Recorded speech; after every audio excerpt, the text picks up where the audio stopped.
Olá, pessoal. Vamos esperar o pessoal começar a chegar. Vamos esperar uns minutinhos. Vamos lá. Olá, tudo bem?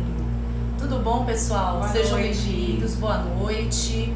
Sejam bem-vindos aqui na nossa página, no nosso canalzinho do nosso Instagram, né? Do Crianças Especiais. Estamos aqui hoje à noite com a doutora Viviane Limonge. Eu sou Letícia Lefebvre. Eu que faço algumas coisas na página do Crianças Especiais. Tem muita gente que fala comigo e não está acostumada a falar comigo, mas não sabe quem sou eu realmente, né? O nosso tema da nossa palestra hoje foi o mais votado na enquete que a gente fez durante essa semana, que é sobre a inclusão nas escolas. Um assunto muito recorrente na mídia, que está acontecendo na nossa página, gente. No nosso grupo é muito recorrente as situações que as mães passam.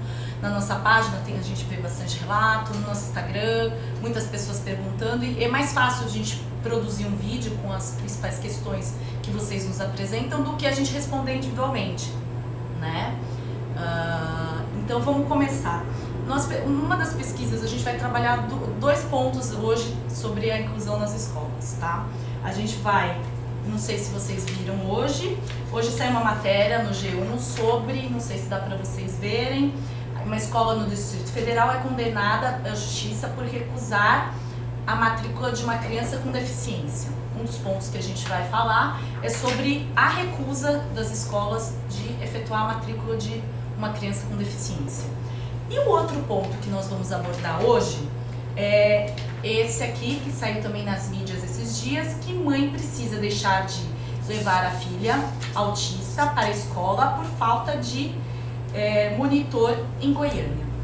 A gente vai usar esses dois casos práticos para fazer uma introdução do que existe na lei e do que se pode ser feito.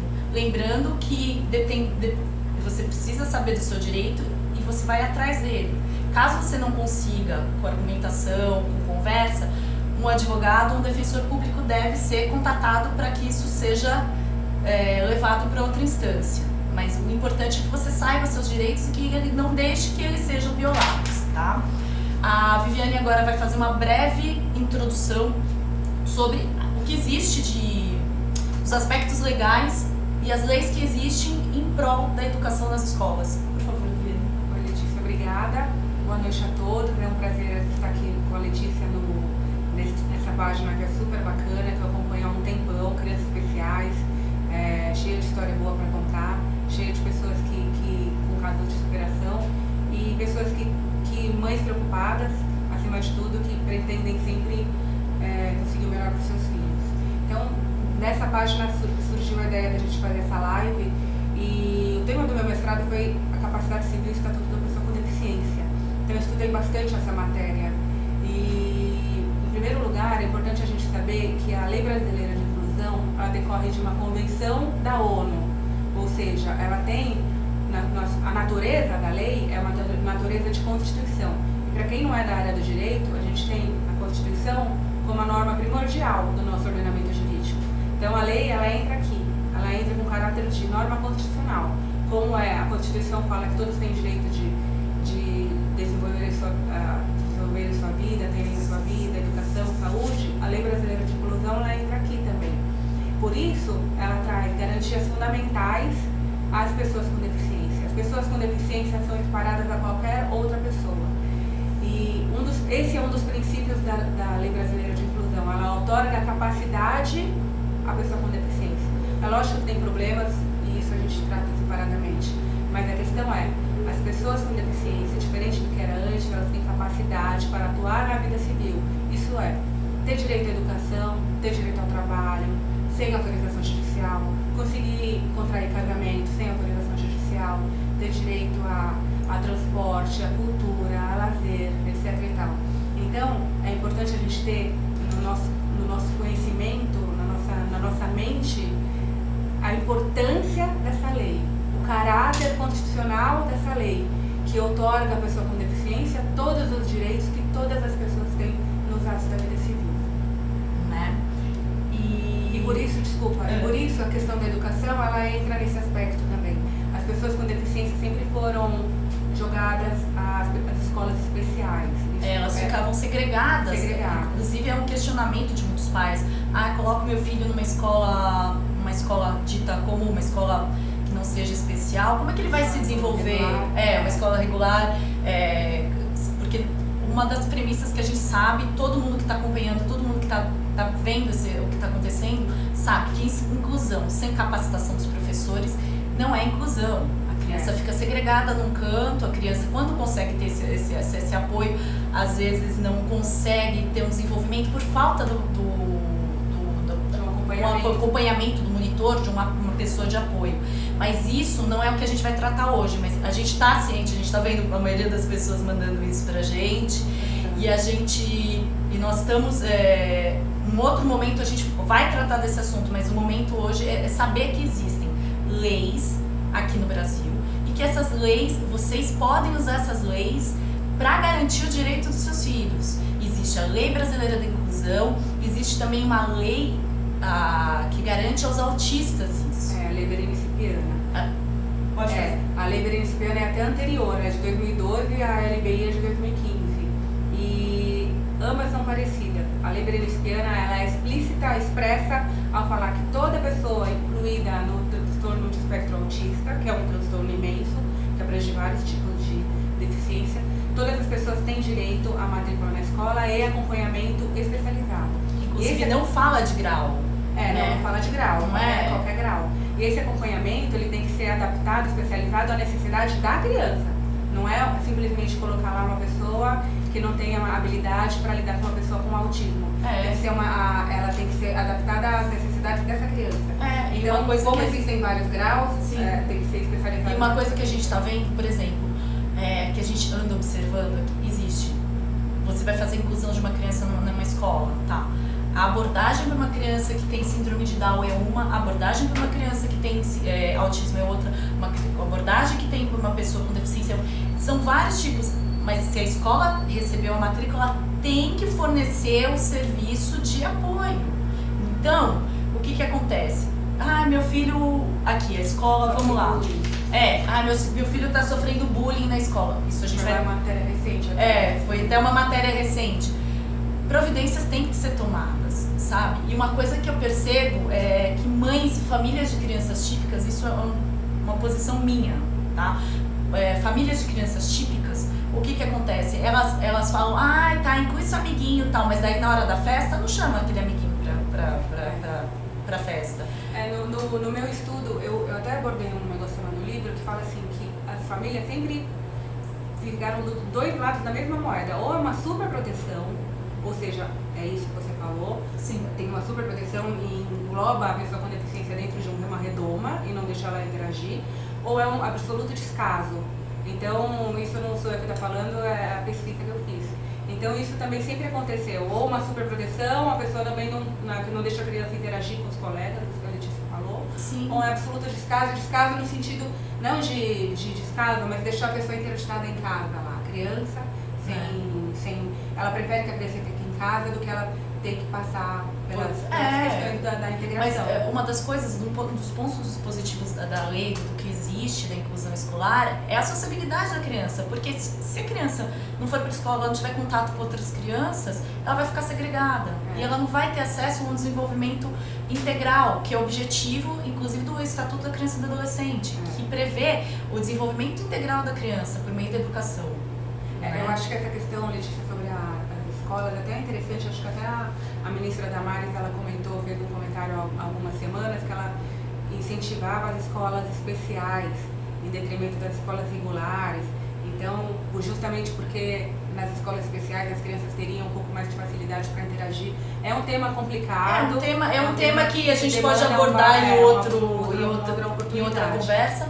Mas o fato é, as escolas não podem negar acesso, isso é possível de indenização. Sim. E as crianças têm o direito de terem um acompanhamento adequado a elas. Porque elas têm direito à educação. Então, não pode ser uma lei para inglês ver. A gente tem que, efetivamente, cumprir o que... E uma coisa que também eu reparei, que faltam dos pais de crianças típicas, né, das crianças ditas comuns, prepararem seus filhos para receber crianças com deficiência.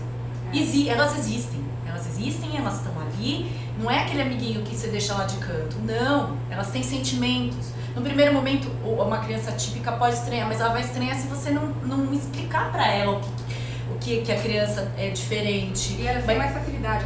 As crianças têm mais sensibilidade pra isso. É muito mais interessante você falar pra uma criança, então, esse aqui é seu amiguinho, se você falar deficiente, uma criança de 4, 5 anos não vai entender. Ela é diferente, mas o que importa é que ela tem amor no coração. Isso é mais importante, entendeu? E não é você... parte do que você ensina para os seus filhos vai ficar para posteridade, desculpa. Vai ficar para a posteridade. Tá faltando também isso, que é um assunto que a gente pode falar em outro momento, os pais das crianças típicas receberem as crianças especiais, estarem aptos para receberem e não fazerem distinção entre elas, né? E, Samuel, desculpa te interromper, mas sim. Uma questão que eu sempre falo falando de deficiência, para ter deficiência basta ser pessoa. Todos nós estamos sujeitos em algum momento da nossa vida, seja nosso filho, seja a gente numa doença degenerativa ao final da vida, todos nós estamos sujeitos a uma deficiência. Então, eu acho que a gente tem que fazer para o outro aquilo que a gente faria para nós, a gente tem que preparar a sociedade para suprimir essas barreiras, né? Então agora a gente vai fazer não é uma solução do caso prático, né? A gente trouxe esses 2 casos práticos para ilustrar a nossa conversa hoje, né? Então, por exemplo, a escola que é condenada da justiça esse caso, a recusar a matrícula de criança com deficiência, tá? O que acontece? Você foi tentar... Normalmente isso acontece em escola particular, porque a escola pública, eles não recusam. Eles podem até não oferecer um profissional de apoio, mas eles não recusam, né? Na maioria das vezes o que a gente tá vendo. Eles deixam matricular. Eles deixam matricular, mas não tem uma pessoa de apoio. Inclusive eu tô com um caso, da nossa parceira aqui da página, que ela tá com um problema que não conseguem destacar uma pessoa. Eu soube hoje, porque senão já teria feito alguma coisa. Eu tô com um caso no escritório. Sabe? Não destacam, uma professora se aposentou, outra isso, e cadê o professor pro filho dela? Entendeu? De apoio. Ele tem uma síndrome rara, ele precisa de uma pessoa de apoio. E aí, o que ela faz nesse caso? Então vamos lá. O que ela pode fazer, doutora Biane? Ela procura a secretaria da escola. No primeiro momento. Porque a intenção não é brigar, a intenção é a gente conversar. Sim. A inclusão, ela parte da conversa, da interação também dos pais, da diretoria, da municipalidade e da lei. Então, a pessoa que tiver alguma questão vai até a escola, obtém preferencialmente uma declaração por escrito ou uma prova testemunhal de que a escola não autorizou. Porque a maioria das vezes os pais eles têm dificuldade de ter essa prova de que a escola não está conseguindo. Então leva alguém junto para obter essa prova. Ou normalmente quando você requer isso, eu não sei como é que funciona. Em algumas escolas você faz um requerimento por escrito, que é retido pela escola. Então você faz esse requerimento e bate uma foto. Isso, pede o protocolo desse porque a maioria das escolas não fornecem. Só fazem o protocolo, então você bate uma foto e você vai ter, depois você imprime isso aí. E você... E espero que a questão seja resolvida extrajudicialmente. Também tem o conselho tutelar da situação, tem a Secretaria de Ensino do município. A Secretaria de Ensino é o último instância administrativa que você pode resolver isso. Você vai na Secretaria de Ensino e a Secretaria de Ensino tem que designar um monitor, uma pessoa de apoio para aquela criança. E depois procurar um advogado ou defensoria pública, dependendo das condições da pessoa, sim. Porque se você tentou, a Secretaria da Escola não teve o que você precisava. Você procurou a Secretaria da Educação, teve negativa. Negativa não, porque eles se abstêm da resposta, eles não respondem. Você procurou, falam que estão precisando, que estão procurando, tem milhares de respostas. Daí você foi na Secretaria de Educação, nada. Conselho tutelar, nada. Então o único jeito mesmo é procurar os seus direitos na justiça, por meio da contratação de um advogado, caso você tenha recursos, ou por causa da procurar a defensoria pública que vai te defender gratuitamente. Às vezes a pessoa ela não é obrigada a seguir esse caminho, se ela quiser acionar diretamente a justiça.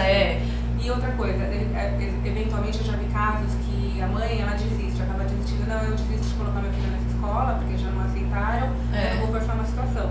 Mas se a pessoa quiser entrar com uma indenização justamente pelo fato da escola não ter aceito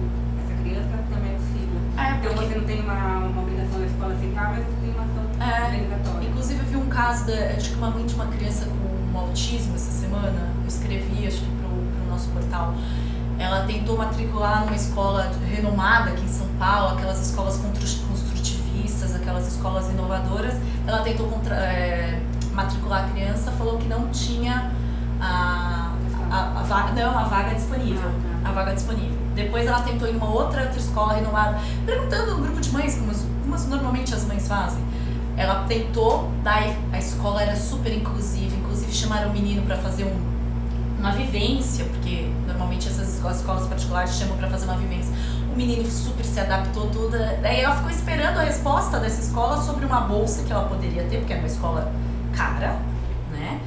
Ela ficou esperando essa resposta e ficou esperando também a resposta se o menino tinha sido aprovado. Daí a escola alegou que o menino não poderia cursá-lo, porque já havia uma criança com a mesma condição que ele, uma condição semelhante, e a escola não tinha estrutura para isso, que já tinha destinado as vagas de inclusão. Mas peraí, não tem 5, 6 vagas de inclusão? Não tem número de vagas. Não tem número de vagas, não existe isso.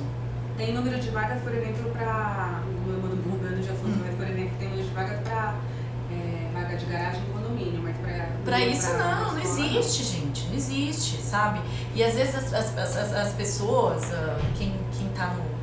Existe muita escola séria. Eu já vi relatos de escolas seríssimas, de escolas que promovem inclusão, que são fantásticas. Eu não vou falar você preparar seu filho para um mundo inclusivo, para ele saber aceitar uma criança com necessidade especial, sabe? Porque a criança, você forma um cidadão desde pequeno, o cidadão é formado desde pequeno. Se você já criar seu filho afastado, achando que não pode chegar perto, isso não é legal. Eu queria comentar sobre isso que a Letícia falou, que cabe a cada um de vocês trabalhar isso aí. A lei também ela traz esse aspecto, porque, por exemplo, a deficiência hoje ela deixa de ser só uma condição da pessoa. Então eu, Viviane, tenho problema de cognição, então o problema sou eu. Não, o problema não sou eu. O problema sou eu tenho essa deficiência, tenho essa dificuldade, mas também o problema são as barreiras que eu enfrento. Então, por exemplo, dizem que o Messi, eu não sei se é verdade ou não, se é lenda, mas dizem que o Messi tem um nível de deficiência. Mas ele não pode ser considerado como um nível de autismo. Um nível de autismo. É o do antigo Asperger, né? Que é o autismo, que é considerado autismo. Mas eu não sei, ele teoricamente não pode ser considerado uma pessoa com deficiência porque ele consegue exercer na sua vida a cultura, ele é casado, tem filho, ele trabalha, joga muito bem. Então, a questão é, a deficiência deixa de ser uma questão só da condição da pessoa para ser também uma comparação da pessoa com a dificuldade que ela tem. Então, se a gente tem uma pessoa com autismo que tem uma dificuldade, uma barreira cultural, por exemplo, não deixa uma criança entrar no parquinho, porque o parquinho não tem a adaptação para a criança com autismo, ali é uma deficiência. Então, é importante a gente perceber que a deficiência também ela tem caráter da sociedade. Sim. A sociedade tem esse dever de retirar as barreiras arquitetônicas, físicas, culturais, para que as pessoas com deficiência consigam adentrar a todos os aspectos da sociedade e exercer os seus direitos. A Constituição, existem as leis, mas há necessidade também da efetivação de tudo isso. E a necessidade também... Uma lei para inglês ver. Uma lei para existe a necessidade de políticas públicas implementadas, né? Então, eu acho que todas essas falas, as palestras, congressos, sim, as páginas, a interação das pessoas com a Letícia, com os juristas, com as pessoas que estudam direito. Eu acho que é uma união de força de todos os atores sociais. Atores sociais são todas as pessoas da sociedade em busca de um objetivo comum. Então, pra gente conseguir... Nós estamos aqui, eu, Viviane, mais uma série de pessoas. Nossa live vai ficar por aqui hoje. Agradecemos a presença de todos vocês. Eu posso divulgar a minha página? Claro, fica à vontade. Eu sou advogada, mestre em Direito Civil, doutoranda, e a minha página é Viviane Limonge, e eu estou montando uma página direcionada a pessoas com deficiência, de uma forma geral. Direito e deficiência. Ainda ela está sendo construída, mas eu conto com vocês. Isso. Então, quanto mais pessoas se unirem à causa, mais a gente tem a ganhar. Obrigada a todos pela atenção. Obrigada, Letícia. Muito obrigada, doutora Viviane. E contamos com a presença de vocês sempre ao nosso lado. Muito obrigada, boa noite.